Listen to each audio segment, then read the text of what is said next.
Hello guys, welcome to my channel. ఇది భోగి రోజు vlog. మా ఊరు రామాలయంలో గోదాదేవి కళ్యాణం జరుగుతుంది. ఆ రోజు తీసిన వ్లాగ్ అనమాట. చాలా బాగా జరిగింది గోదాదేవి కళ్యాణం.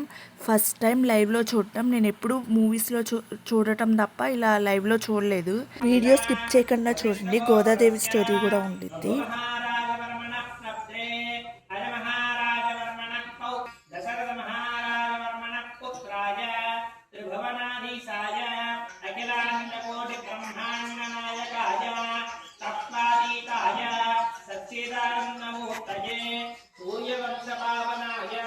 శ్రీమదిక్షాగ్రవంశోద్భవానాయ సాక్షాత్ నారాయణ స్వరూపాయ శ్రీరామచంద్రవర్మణే. గోదాదేవి ఎలా జన్మించారో తెలుసుకుందాం. శ్రీవిల్లిపుత్తూరులో విష్ణు చిత్తుడు అనే గొప్ప భక్తుడికి పూల తోటలో లభించిన పాప ఈ గోదాదేవి. అమ్మవారికి మరో పేరు ఆండాల్. గోదా అమ్మవారికి చిన్నప్పటి నుంచే స్వామి అంటే చాలా భక్తి. విష్ణు చిత్తుల వారికి శ్రీరంగనాథ స్వామి అంటే అమితమైన భక్తి. ఆయన రోజు పూలమాలలు కట్టి స్వామికి అలంకరించేవారు. శ్రీరంగనాథునికి కట్టిన దండలు అమ్మవారు ముందుగానే అలంకరించుకునేవారు, తర్వాత స్వామికి సమర్పించేవారు. ఈ రహస్యం ఒకరోజు తెలుసుకున్న విష్ణు చిత్తులు చాలా బాధపడ్డారు. ఇంకా అప్పుడు విష్ణు చిత్తుని కలలో రంగనాథస్వామి కనిపించి ఇక ప్రతిరోజు తనకు గోదాదేవి ధరించిన మాలధారణే కావాలని ఆదేశిస్తారు. రంగనాథుని ఆదేశం మేరకు విష్ణు చిత్తుడు నడుచుకుంటాడు. ఇంతలో శ్రీ రంగనాథుడే తనకు భర్తగా రావాలని కోరుకుంటుంది గోదాదేవి. రంగనాథుని కోసం భక్తితో తిరుప్పావై అనే 30 పాసురాల్ని రచించింది అమ్మవారు. ఈ తిరుప్పావై అనేది ఒక వ్రతం లాంటిది. ఈ ధనుర్మాసం 30 రోజులు తిరుప్పావై పారాయణం చేస్తారు. శ్రీ రంగనాథుని కళ్యాణంతో ఈ తిరుప్పావై ముగుస్తుంది. భోగి రోజు రంగనాథ స్వామి కళ్యాణం జరుగుతుంది. ఇంకా గోదాదేవి భక్తి ఫలించి అంగరంగ వైభవంగా గోదా రంగనాథ స్వామి కళ్యాణం గుడిలో జరుగుతుంది. మా ఊరు టెంపుల్లో అయితే కళ్యాణం చాలా బాగా జరిగింది. ఇప్పుడు స్వామివారికి అమ్మవారికి జీలకర్ర బెల్లం పెడుతున్నారు. మీరు చూసేయండి. వీడియో అంతా చూసే ముందు నా ఛానల్ని సబ్స్క్రైబ్ చేసుకోండి. ఇంకా ఇలాంటి మంచి కంటెంట్ మన ఛానల్లో చాలా ఉంది. మీలో ఎంతమందికి గోదాదేవి స్టోరీ తెలుసు కామెంట్ చేసేయండి.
వీడియో ఎలా అనిపించిందో కామెంట్ చేసేయండి. వీడియో నచ్చితే లైక్ చేయడం మాత్రం మర్చిపోకండి.